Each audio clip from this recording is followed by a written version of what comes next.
بسم الله الرحمن الرحیم. امید دارم همتان خوب و سلامت باشین دوستان عزیز. امروز میخوایم نوبدهی کابل و ولایت‌ها همراهتان شریک بگذارم.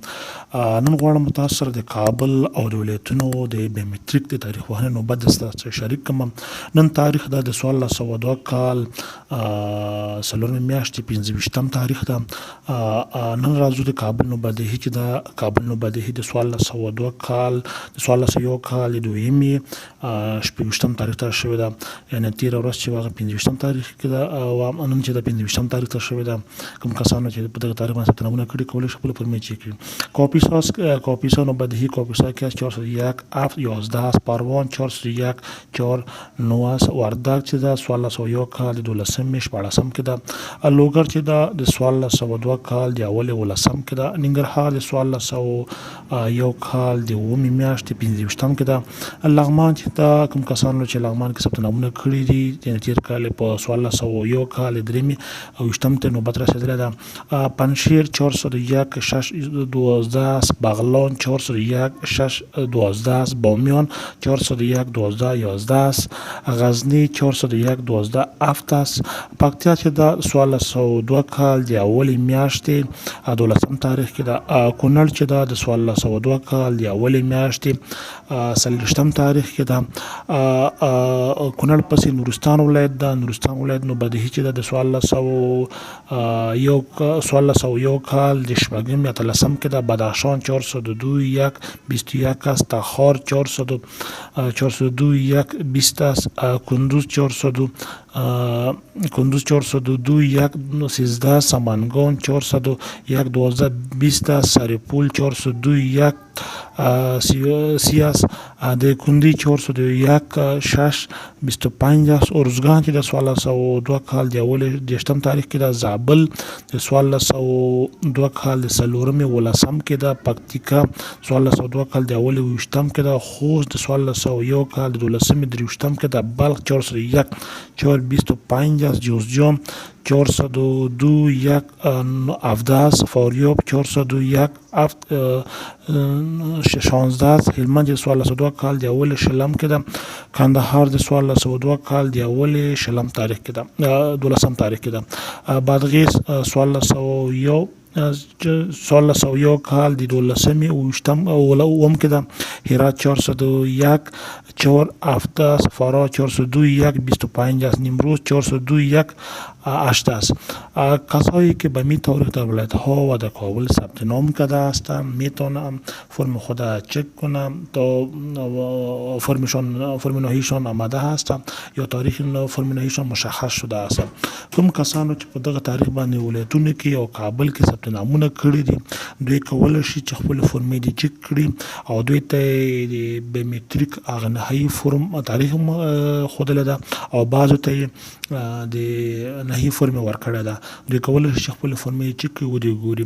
او فعلا لپاره د کابل او د ولایتونو توضیح چې ده ډیروالی پکې راغلی ده. کابل ولایت‌ها که هستند بیومتریک روزانهشان افزایش پیدا کرده هستند که از 30 در ولایت‌ها که از 30 تا 50 رسیده است و در کابل که است روزانه فعلا 2000 نفر چیزی میکنه بیومتریک میشه. یعنی مجموع که حساب کنیم حدود در تمام افغانستان 3,500 یا 3,500 یا 4,000 نفر بیومتریک میشه و نوبدهی هم وجود در ولایت‌ها و در کابل برشان میتن و کسایی که غیر حاضر هستند در ولایت‌ها میتونه که به ولایت خود مراجعه کنه و در اونجا میتونه بیومتریک شوه و کدام مشکل برشان ایجاد نمیشه. و کسایی که حتی 1 سال پیش هم در کابل غیر حاضر بودن فرم نهاییشان مشخص شده و فرم در دستشان است میتونه که به ریاست عمومی کابل مراجعه کنه و بیومتریک شوه کدام مشکل برشان ایجاد نمیشه. کوم کسانو چې په غیر حاضرین دي یا تیر کال دوی فرمه ترلاسه کړي دي یا مخکې ترلاسه کړي دي یا 2 میاشتې مخکې ترلاسه کړي مګر د یو لړ مشکلاتو له وجې نشو کولی چې د بیومتریک وروسته ځان ورسوي نو دوی کولی شي چې هر وخت خپل ولایت پر مربوطه امارت ته د مراجعه وکړي. که فرم د مربوطه امارت پورې امارت ته مراجعه وکړي، که چېرته فرم عمومي ریاست پورې یا مرکزي ریاست پورې دوی بیا کولی شي کابل ته راشي او کابل کې ځان بیومتریک کړي. بیومتریک قابل اجرا ده. مشکل ورته نه جوړیږي، کولی شي بایومیتریک شي. او د کابل توزیع هم روزانه له 0 څخه تر 2000 پورې لوړه شوې ده او په ولایتونو کې هم له 10 څخه تر 500 پورې لوړه شوې ده. او احتمال شته چې په آینده کې هم دغه لړۍ نور هم مخکې لاړه شي او نور هم تعداد لوړ شي. و ډېر احتمال شته چې دغه لاندې ولایتونه چې زه ذکر کوم د احتمال شته چې دغه سیټونه د ثبت نام لپاره یا تبدیلي لپاره خلاص شي. د هغې عبارت د کندي، غور، سمنګان، غزني او قندهار، هلمند، بدخشان، دغه ولایتونه چې دي احتمال ډېر شته چې دوی سیټونه خلاص شي. همداسې د هرات او بلخ هم البته به احتمال زیاد که در روزهای نزدیک بخیر سیت‌های زیاد که ذکر میکنم احتمال است که باز شود. عبارت از غزنی، غور، هلمند، قندهار، بلخ، هرات،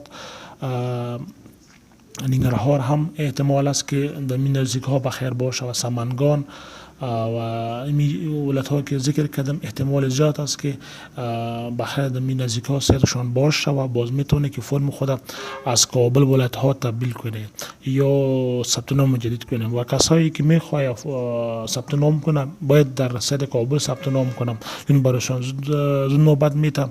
و کسایی که در سایت کابل ثبت نام میکنه بعد که ولایت های خود تبدیل میکنه حق ولایت به اینها داده میشه. و کسایی که منتظر سایت میباشه باز اونها در لیست اخیر قرار میگیرم. تشکر دوستان عزیز که ویدیو را تماشا کردید. برای معلومات بیشتر چنل ما را سابسکرایب کنید تا ویدیوهای خوب براتون تهیه کنیم. و ویدیو را لایک کنید و نظر خود را در کامنت نوشته کنید تا براتون ویدیو براتون جوړ کنیم. د لا ډېرو معلوماتو لپاره زموږ چینل را سره سابسکرایب کړئ. که کوم مشکل لرئ، کوم وړاندیز لرئ په کمنټ کې ولیکئ، موږ ستاسو په خدمت کې یو تر څو ستاسو مشکلات حل کوو. مننه. کور آباد. ویډیو سره لایک او شیر کړئ.